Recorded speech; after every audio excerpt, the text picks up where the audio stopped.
बिस्मिल्लाहिर्रहमानिर्रहीम। अस्सलाम वालेकुम स्टूडेंट। आज हम बात करेंगे स्ट्रक्चर ऑफ बैक्टीरिया की।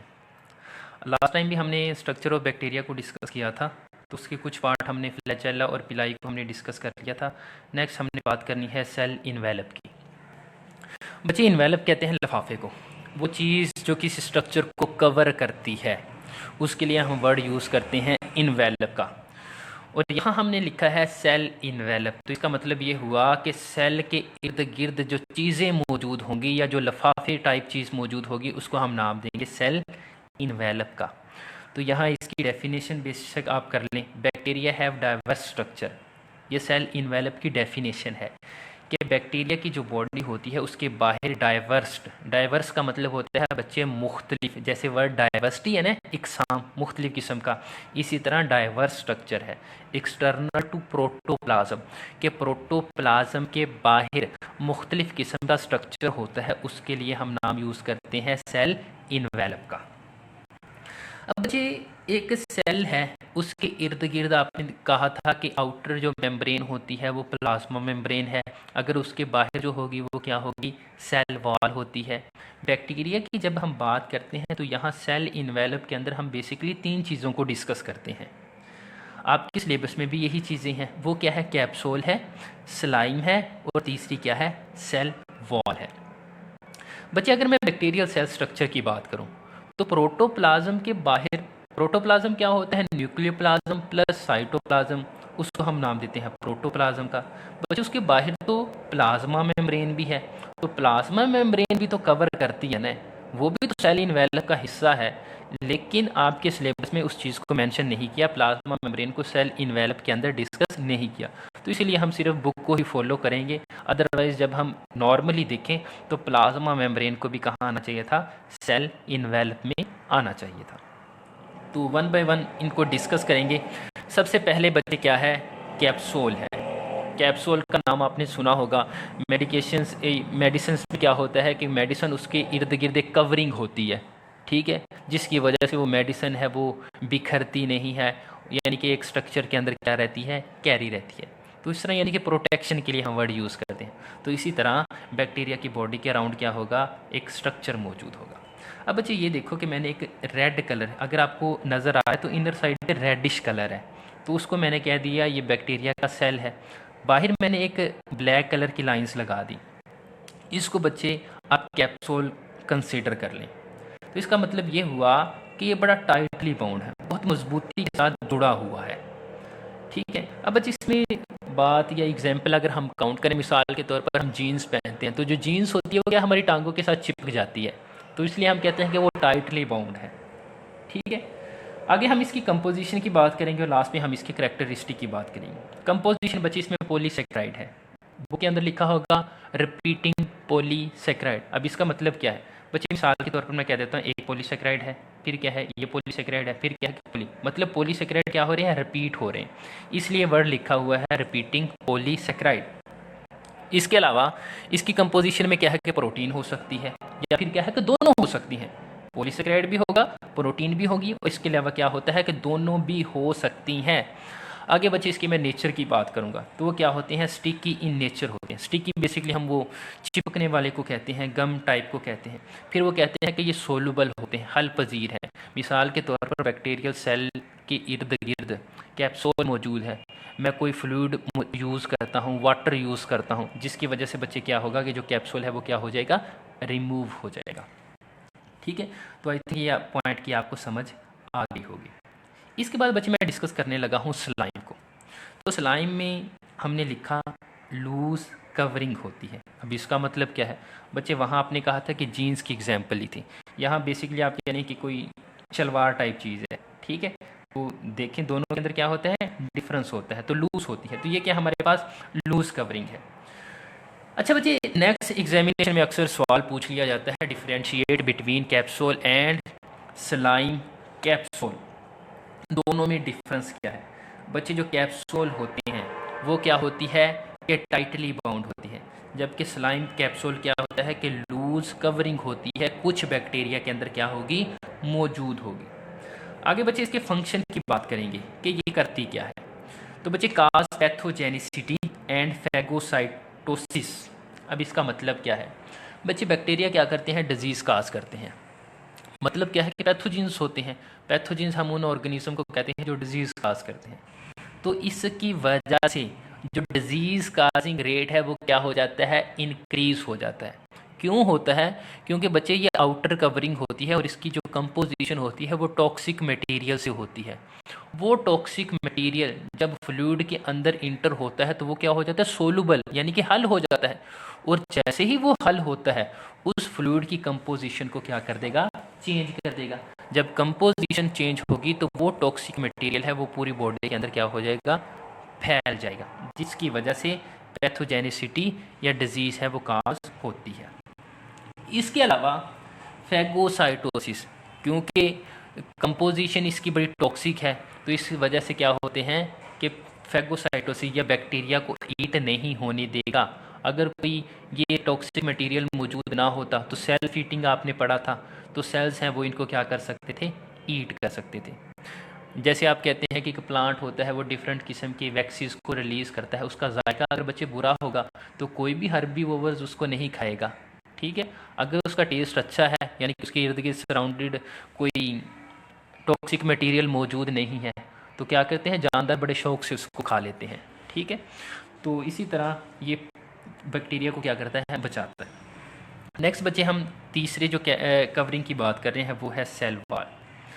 सेल वॉल आपको पता है कि आउटर टू प्लाज्मा मेम्ब्रेन के बाहर एक लेयर होती है जिसको हम नाम देते हैं सेल वॉल का। बच्चे नेचर में क्या होती है, रिजिड होती है, सख्त होती है। अब सख्त होगी तो ये क्या करेगी, बैक्टीरियल को एक डेफिनेट शेप भी देगी और उसके अलावा उसकी क्या करेगी, प्रोटेक्शन भी करेगी। इसके बाद बच्चे लिखा हुआ है प्रोटेक्ट फ्रॉम ओस्मोटिक लाइसिस। ये ओस्मोटिक लाइसिस से बचाती है। ओस्मोटिक लाइसिस से क्या मुराद है बच्चे, एक बैक्टीरिया सेल है, मिसाल के तौर पर मैं कह देता हूँ ये एक बैक्टीरियल सेल है, इसके अंदर वाटर है वो इंटर होता रहता है, ठीक है। एक स्टेज आएगी कि इसके अंदर मज़ीद वाटर फिल नहीं हो सकता, ठीक है। तो मतलब क्या है कि इसके टूटने के या ब्रेक डाउन होने के चांसेस हैं वो ज़्यादा है।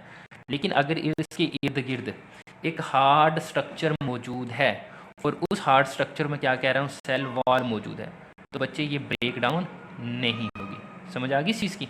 मिसाल के तौर पर आपने कहते हैं कि एक ट्यूब होती है, ये जो टायर्स के अंदर होती है, ठीक है। अगर बच्चे अकेली ट्यूब को निकाल लें, उसमें हवा भरें, तो एक लेवल आएगा कि ट्यूब के बरस्ट होने के चांसेस हैं वो बढ़ जाएंगे। लेकिन अगर उसके इर्द गिर्द एक हार्ड स्ट्रक्चर या टायर मौजूद होगा तो फिर उसके बरस्ट होने के चांसेस हैं वो क्या होते हैं, कम होते हैं, ठीक है। तो ठीक इसी तरह के सेल वॉल है वो क्या कर रही है, प्रोटेक्शन दे रही है। आगे बच्चे on the basis of nature या सेल वॉल हम बैक्टीरिया को दो कैटेगरी के अंदर डिवाइड करते हैं, एक ग्राम पॉजिटिव होते हैं और एक ग्राम नेगेटिव। एक साइंटिस्ट थे क्रिश्चियन ग्राम, उन्होंने इस नेचर को स्टडी किया स्टेनिंग टेक्निक को इस्तेमाल करते हुए और बैक्टीरिया को दो कैटेगरी के अंदर डिवाइड कर दिया। एक बच्चे होते हैं ग्राम पॉजिटिव बैक्टीरिया और दूसरे होते हैं ग्राम नेगेटिव बैक्टीरिया। अब ग्राम पॉजिटिव क्या होते हैं, ग्राम नेगेटिव क्या होते हैं, तो इसको मैं आपको बताऊंगा कि ये किस बेस पे इनके नाम दिए गए और ये कलर कौन सा शो करते हैं।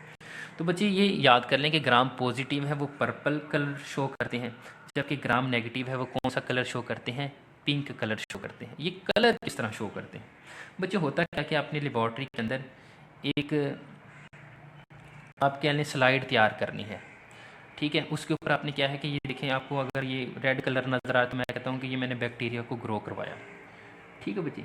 इस बैक्टीरिया के ऊपर मैंने क्रिस्टल वायलेट, आपकी बुक के अंदर एक लफ्ज़ लिखा हुआ है CVI कम्प्लेक्स। CVI कम्प्लेक्स क्या होता है ये मैं अभी आपको बता देता हूँ, ठीक है बच्चे। आपने क्या किया कि क्रिस्टल वायलेट पर्पल, यानी कि क्रिस्टल वायलेट जिसका कलर कौन सा है, पर्पल है, ये बच्चे स्टेन है, डाई का कलर है, ठीक है।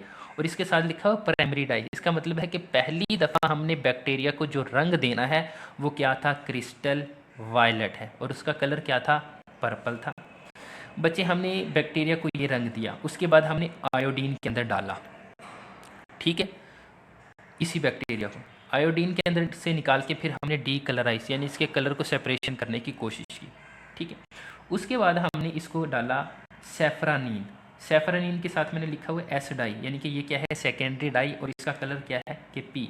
मतलब क्या है कि इस टोटल एक्सपेरिमेंट में मैंने दो कलर इस्तेमाल किए, कौन कौन सा, एक तो पर्पल यूज़ किया है और दूसरा मैंने कौन सा यूज़ किया है, पिंक यूज़ किया है। बच्चे हुआ क्या, जब इस टोटली प्रोसेस से बैक्टीरिया सबको गुजारा गया तो बच्चे कुछ ऐसे बैक्टीरिया थे जिनका ये कलर देने के बावजूद भी क्या था, पर्पल कलर था। वो कौन से हैं, ग्राम पॉजिटिव। फिर हुआ क्या कि जब प्रोसेस निकाला गया तो कुछ बैक्टीरिया ने अपने कलर को क्या कर लिया, चेंज कर लिया। किसकी वजह से, सेकेंडरी डाई की वजह से।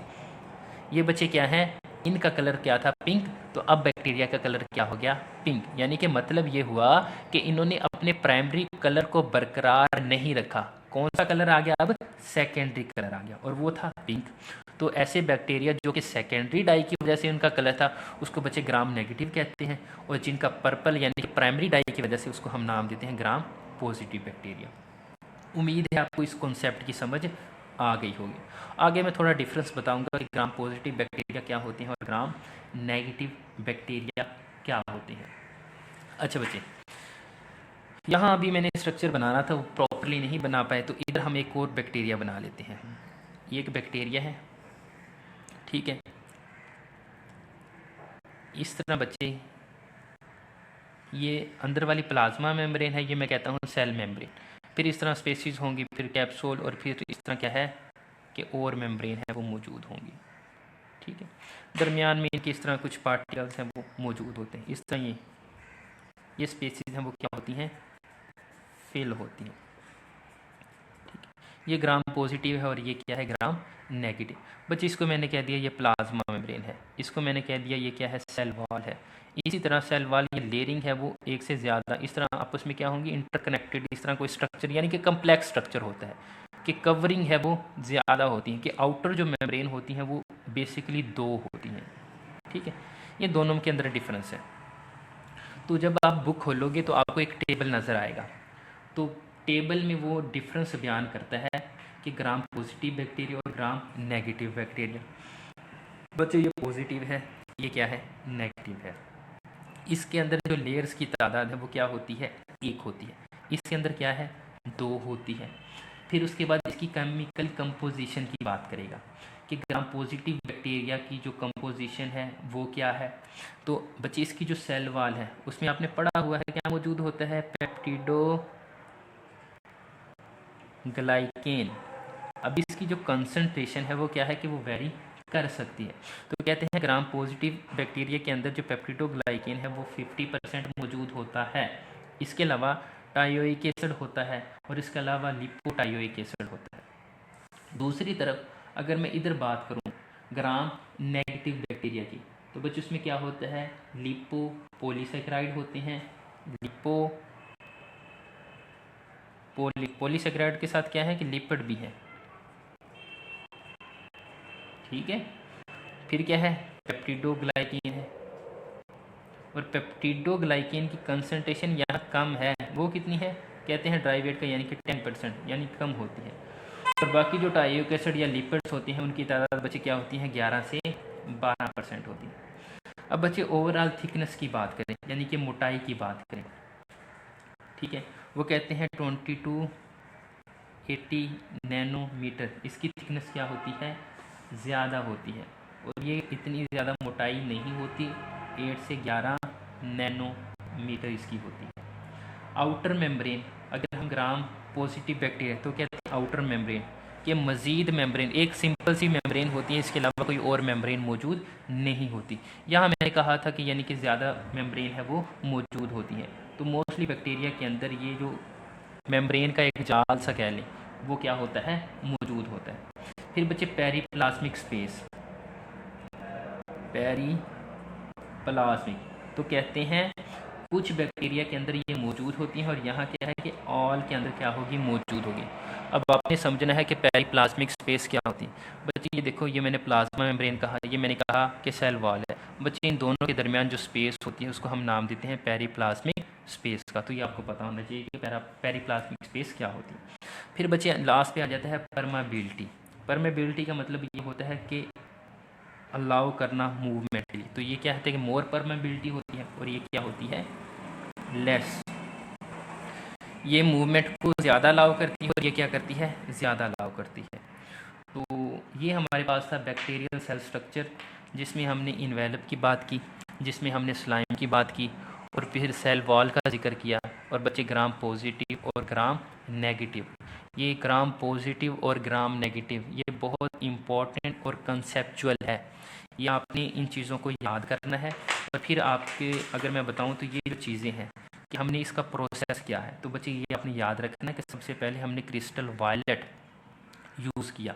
अच्छा, मैं एक चीज़ बताना भूल गया कि CV कम्प्लेक्स क्यों कहते हैं। मिसाल के तौर पर बच्चे ये ग्राम पॉजिटिव है, तो जब हमने इसको प्राइमरी डाई के अंदर ऐड किया तो इसका कलर क्या आ गया था, पर्पल आ गया था। जब हमने आयोडीन के अंदर इसको ऐड किया तो आयोडीन इसके सारे सेल्स के अंदर टाइटली बाउंड कर चुकी थी। जैसे हम दो हाथों की कहते हैं कि ये टाइटली बाउंड कर जाती है, तो इस तरह मज़ीद उसमें कोई चीज़ आने के चांसेस थे वो नहीं थे। तो जो CV पहले था क्रिस्टल वायलेट और आयोडीन के साथ मिलकर इसने CV कम्प्लेक्स बना दिया। तो पूरी सेल्स के अंदर जैसे हम कहते हैं कि उसकी रग रग में बस गया है, ठीक है। तो मतलब क्या है कि उसके बहुत पिनिट्रेट कर गया है। तो जब पिनिट्रेट कर जाती है तो उस चीज़ को निकालना मुश्किल हो जाता है। इसलिए ये क्या करते हैं कि अपने प्राइमरी कलर को अटेन करता है, जबकि ये रग रग में नहीं बसता बल्कि वैसे ही होता है, जब दिल किया निकल गया। तो इस तरह ये सेकेंडरी डाई कलर को अटेन कर लेगा। तो उम्मीद है आपको समझ आ गई होगी। अगर कोई क्वेश्चन हो तो आप मुझसे पूछ लीजिएगा। नेक्स्ट लेक्चर तक अल्लाह हाफिज़।